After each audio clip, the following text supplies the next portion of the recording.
కాంగ్రెస్ పై మాజీ మంత్రి జగదీష్ రెడ్డి తీవ్ర విమర్శలు గుప్పించారు. త్వరలో కాంగ్రెస్ పరిస్థితి కుక్కలు చింపిన విస్తరే అవుతుంది అన్నారు.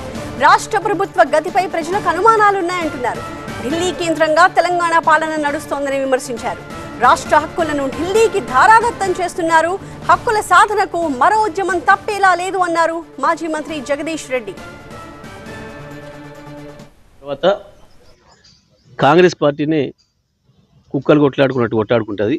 ఆ పార్టీ చీలికలు పేలికలు అవుతుంది, బలహీనవుతుంది తప్ప ఇప్పుడు ఇలా మాట్లాడుతున్న మంత్రులే తెల్లవారి నుంచి ఏమేమి మాట్లాడుతారో మీరే చూస్తారు. ఎన్నికల ఫలితాలు అయిపోయిన తర్వాత ఈ రాష్ట్ర ప్రభుత్వం గతి ఏమవుతుందో అనేది కూడా ప్రజలకు అనుమానాలు కూడా ఉన్నాయి. మొదలు మీ సర్కారు చూసుకుంటే మంచిది.